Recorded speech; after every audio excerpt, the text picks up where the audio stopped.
Assalamualaikum warahmatullahi wabarakatuh. Wilujeng enjing sadayana. Kumaha kabarna dinten ayeuna? Mudah-mudahan sehatnya sadayananya. Alhamdulillah dinten ayeuna urang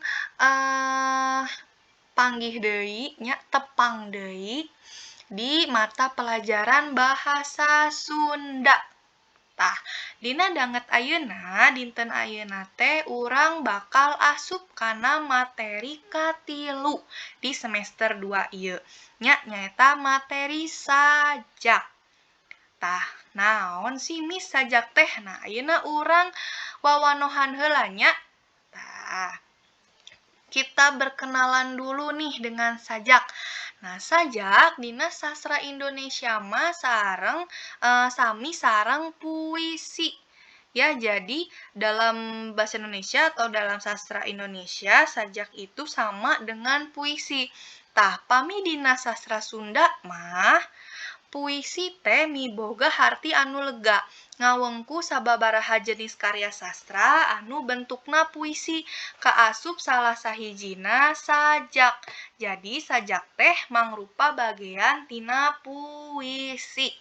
Nya, kieu Miss jelaskan ya. Jadi, kalau dalam sastra Sunda, puisi itu mempunyai arti yang luas.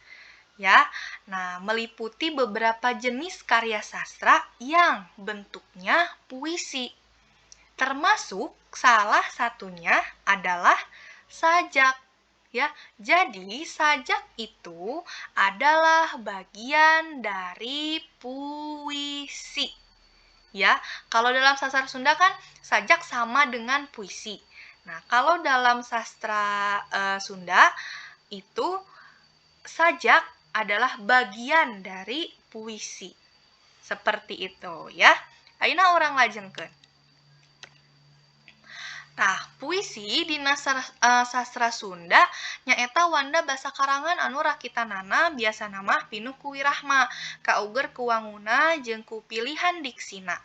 Nah, jadi puisi dalam sastra Sunda itu merupakan karangan yang rakitannya atau yang dirakit itu biasanya penuh dengan irama. Ya, dilihat dari bentuknya juga dari pilihan katanya, pilihan diksina atau pilihan kecapna.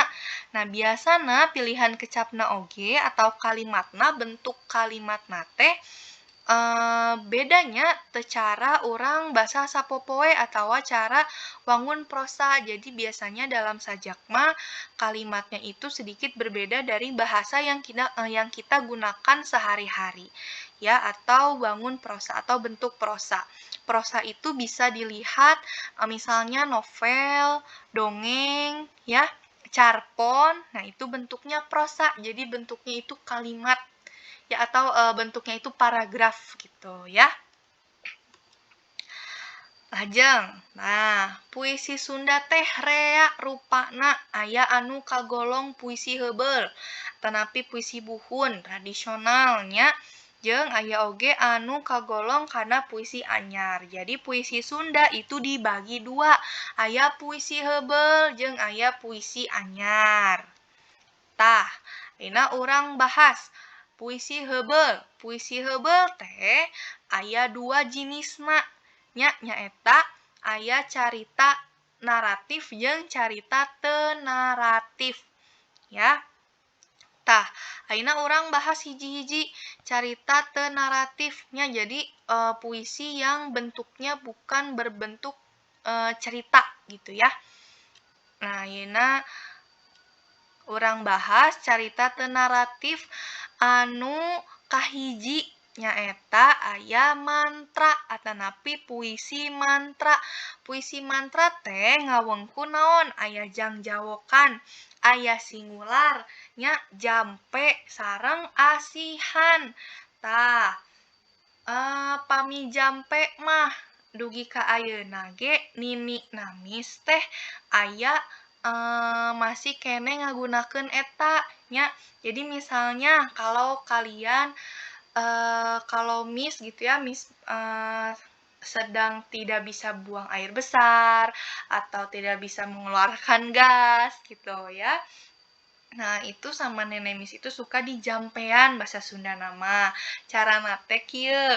Si beteng nate, si perut kita teh dibalur ku bawang berem. Nya, bawang berem tahu kan bawang merah. Nah, si bawang merah nate biasana dicampur ku kayu putih atanapi biasa nama baheula mah minyak nate bisa minyak pijit atau napi minyak goreng dibalur karena beteng tah teras dijampean kumaha mis jampean teh kieu contohnya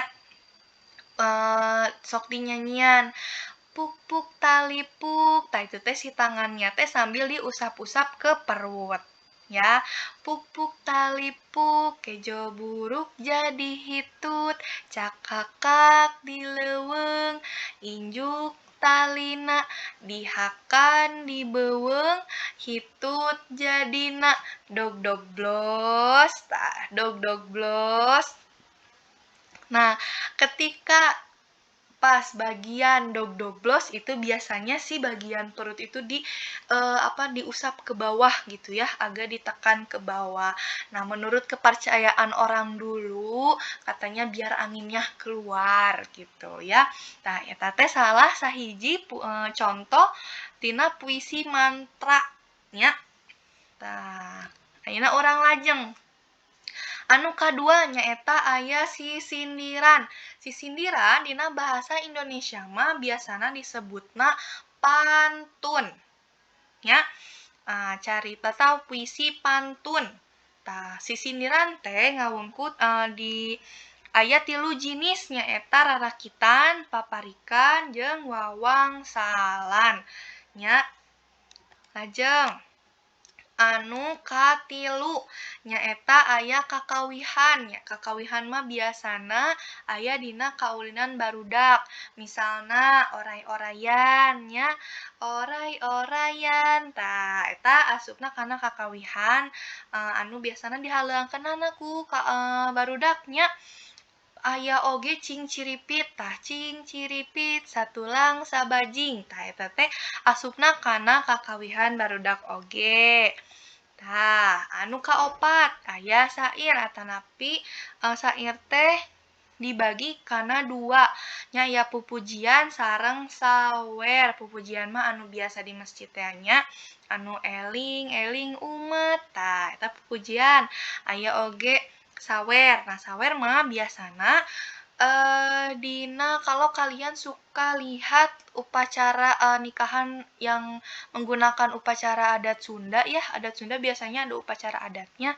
Nah, itu sebelum si pengantinnya nyawer ya atau melemparkan koin dan segala macamnya, itu ada yang nyanyiin sawer dulu gitu ya. Nah, itu termasuk ke dalam sair yang ada dina puisi Heubeul. Ayeuna anu kalima nyaeta pupuh.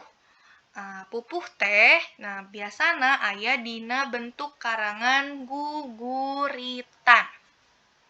Ya. Nah, tadi aya carita naratif. Ayeuna urang bahas carita naratif.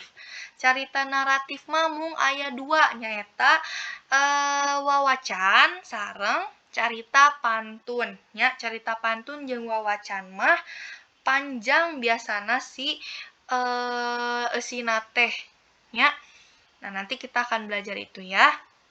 Nah, ini kita Miss jelaskan dulu bagian atau puisi Heubeul teh ngawangkun naon we nya. Ayeuna lajeng. Nah, Miss pami sajak teh asupna kana puisi naon berarti. Nah, sajak berarti asupna kana puisi anyar. Nya. Tah, dumasar kana asal-usulna sajak teh mangrupa karya sampeuran anu mujolna tina sastra deungeun nyaeta pangaruh tina sastra Eropa. Jadi asal-usulnya sajak itu adalah pengaruh dari sastra Eropa. Nah, eta karya teh asup terjadi banda sastra Sunda kira-kira tahun 1840 genep. Ya, jadi sajak masuk ke dalam sastra Sunda itu pada kira-kira tahun 1946 ya dan yang mengembangkan sajak tersebut nyaeta Kang Kiswes. Ya.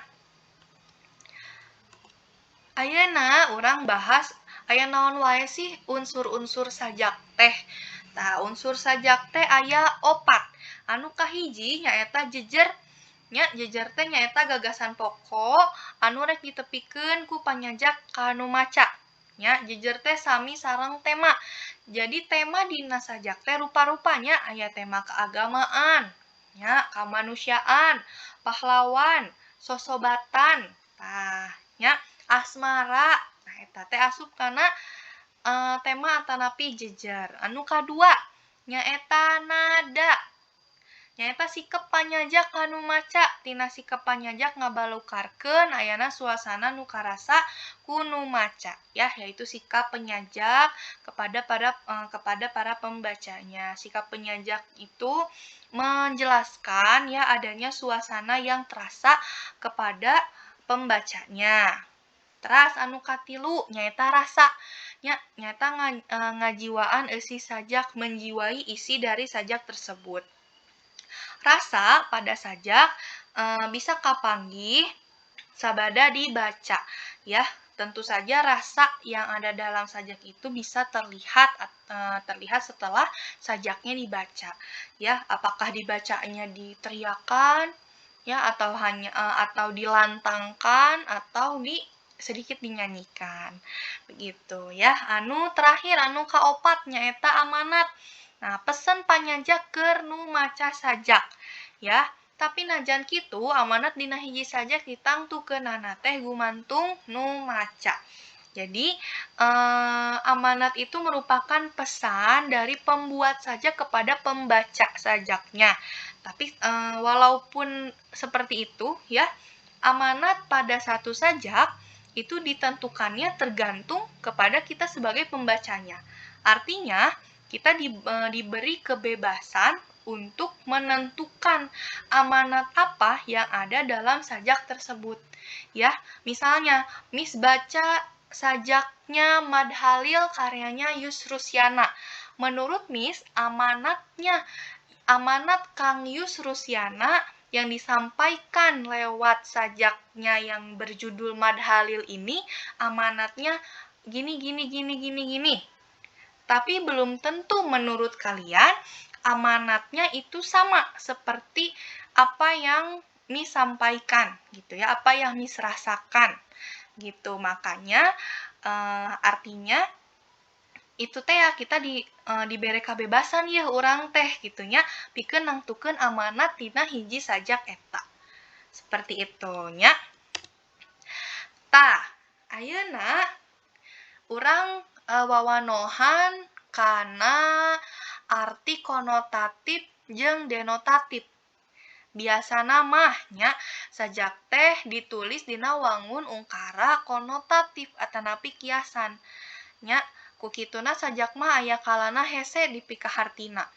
Nah, artinya biasanya sajak itu ditulis dalam bentuk dalam bentuk konotatif ya atau kiasan. Makanya si sajak itu biasanya ada kalanya kita susah gitu ya untuk mengartikan tiap kata per kata atau sebaris-sebarisnya gitu per kalimatnya. Nah, lantaran konotatif teh nyaeta. Nah, konotatif itu adalah nya harti anu teu langsung nuduhkeun barang anu dimaksudna, tapi ngandung rasa atawa tafsiran kana barang anu sejen. Jadi konotatif mah ya artinya arti yang tidak langsung menunjukkan barang yang dimaksudnya atau kata yang dimaksudnya.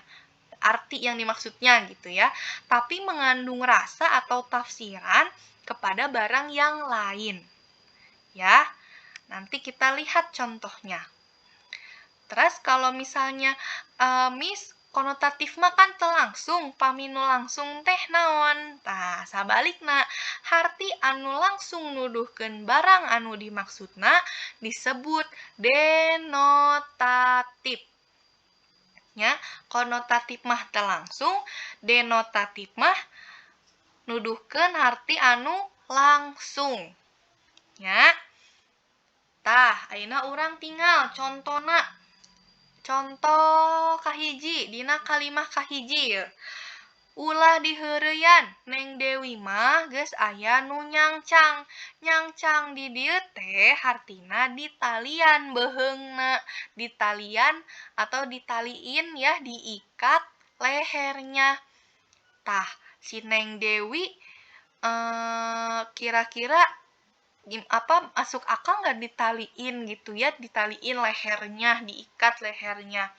Tidak ya, berarti kalimah kahiji teh bentukna kalimah konotatif, karena tidak mungkin gitu ya, hal yang tidak mungkin si Neng Dewi teh diikat gitu beheungna. Nah, pami anu kadua jang ohan nyangcang munding di sawah. Tah, munding biasanya munding itu kerbau ya. Munding di sawah biasanya ditalian teu beheungna. Ditalian kan? Nah, berarti si kalimah nu kadua mah nyaeta bentukna naon? Bentukna kalimah denotatif. Ya, atau menunjukkan arti anu langsung. Gitu nya. Paham nya? Ayeuna urang tinggal deui yeuh contoh anu kadua. Tah, dina kalimah kahiji mah ari geus beunghar mah kalah nincak. Nincak di dieu teh hartina menginjak. Tah, artinya kalau udah kaya mah malah nginjek gitu. Nah, itu kan tidak menunjukkan arti yang sesungguhnya ya, arti yang langsung. Berarti dina kalimah kahiji mah nincak teh mengartikan kata menindas. Gitu ya. Jadi kalau udah jadi orang kaya mah malah nindas gitu ya. Nah, berarti asupna kana kalimah konotatif. Tah, anu kadua cik tinggal nanang nincak batu gede. Tah, berarti kalimah anu kadua mah si nincakna teh menunjukkan arti langsung ya, atau arti yang sesungguhnya. Ya, berarti nanang menginjak batu besar. Betul kan? Berarti kalimah kadua teh termasuk kana kalimah denotatif. Pahamnya?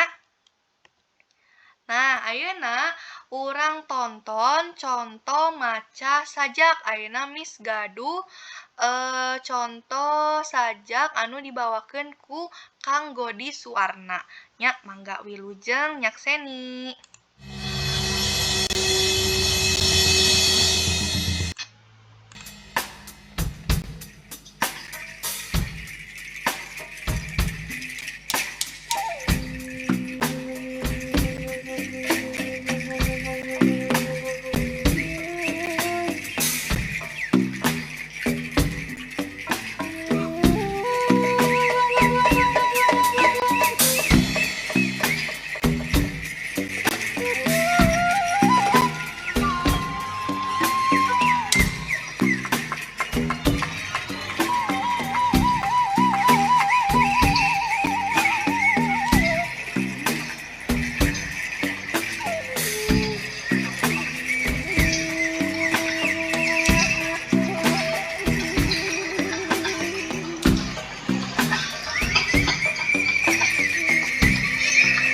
Sajak blues kerelau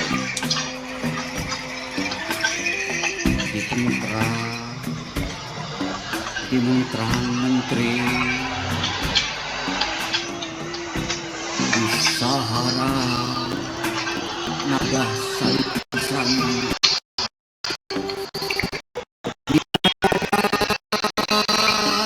teka sampah Cikamaca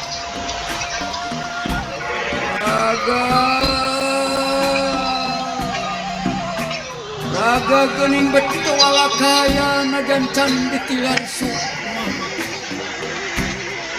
dina tapak jarum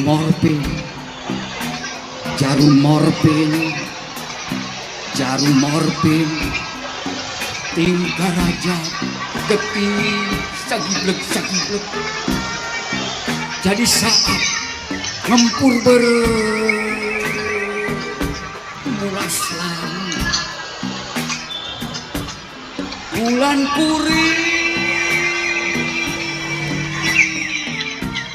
Nah di mana bulan puri?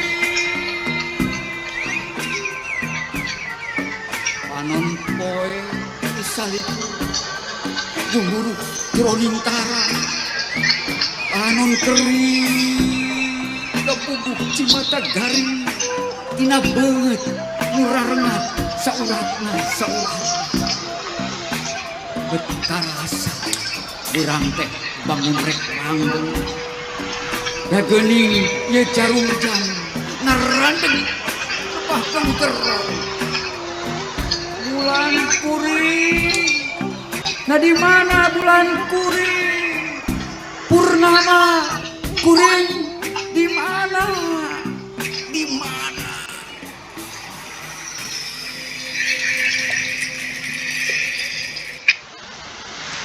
Tah, eta contoh pembacaan sajaknya atau anu maca sajakna, contoh maca sajak ti Kang Godi Suwarna salaku salah sahiji seniman sastra Sunda nya anu mawakeun sajak anu judulna Blues Kere Lauk.